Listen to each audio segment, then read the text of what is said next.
Welcome back to the Game Collection. I am SuperDerek, and today I'm feeling like a Western. And when I think about Westerns, I'm thinking about the Wild West with gunslingers. And what better way to get your fix for the Wild West than with a Japanese role-playing game set in a medieval science fiction universe where you fight demons with swords and magic? Well, this is Wild Arms.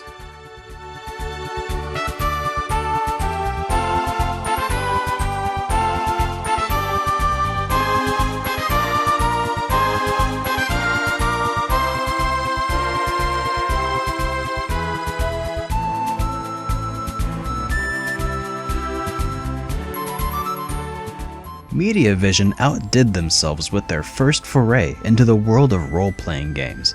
After having just wrapped up work on Rapid Reload, a sci-fi western running gun, you can see a lot of their influences carried over into the world of Wild Arms. Having come out nearly a year before Final Fantasy VII in Japan, Wild Arms has the distinction of being one of the first RPGs released on the PlayStation. Earlier, I implied that Wild Arms was a western, but having played through the game, I can say with certainty that the plot of Wild Arms is pretty far from your typical spaghetti western.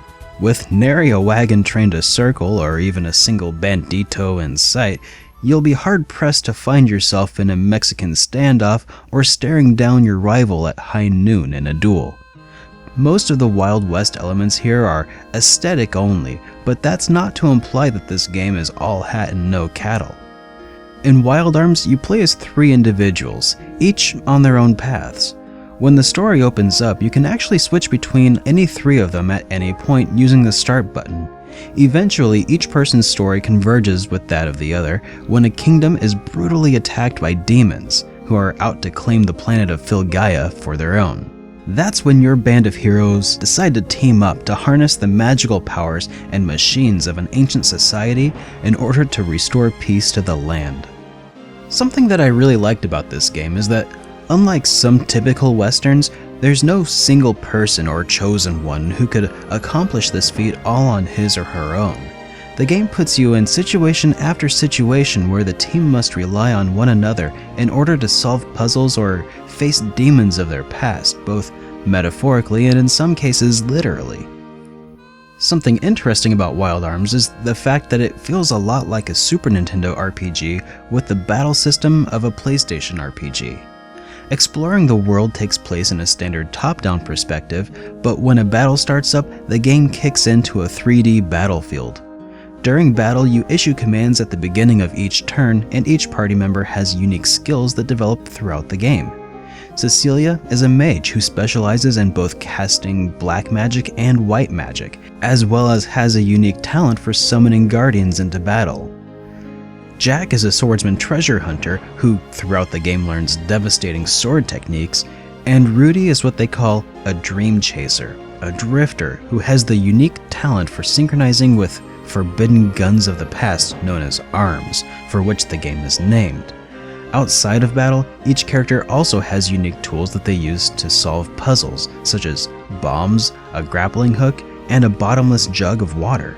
Visually, Wild Arms is a pretty good-looking game, but it doesn't really do anything groundbreaking with its 2D or 3D visuals. Outside of battle, the game is nearly indistinguishable from RPGs on the Super Nintendo released years prior. Even when you get the ability to fly a craft in the game, Wild Arms presents you with a quasi-Mode 7 view. In my book though, that's not necessarily a bad thing.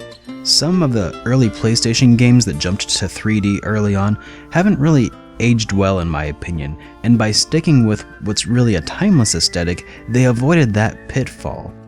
Within the battles though, the game does show its age a bit more. While the graphics of the game maybe didn't take full advantage of the PlayStation hardware at all times, the music sure did. 2 of my favorite songs from the game, Into the Wilderness and Lone Bird in the Shire, were inspired by Ennio Morricone's compositions in My Name is Nobody and The Good, the Bad, and the Ugly. This makes for a particularly Western-themed soundtrack. Wild Arms was well received upon its release, ensuring that it would receive plenty of sequels for years to come. Wild Arms was also remade for the PlayStation 2 under the name Wild Arms Alter Code F, which featured all new 3D environments and new playable characters. You can get a complete copy of Wild Arms for about $20, which is actually a pretty good price considering the game is a 30-hour RPG that's actually really fun and interesting to see how the story plays out. The PlayStation 2 remake, though, is gonna cost a bit more because it's more heavily sought after. As a result, it's consistently selling for around $50. Wild Arms is a pretty unique break from the standard fare that a lot of RPGs tend to offer. If you're tired of the stuff that Squaresoft and Enix put out for the PlayStation 1 but don't have a whole lot of money to spend, I can't think of a better RPG for your money than Wild Arms. And that's why it's got a spot in the game collection.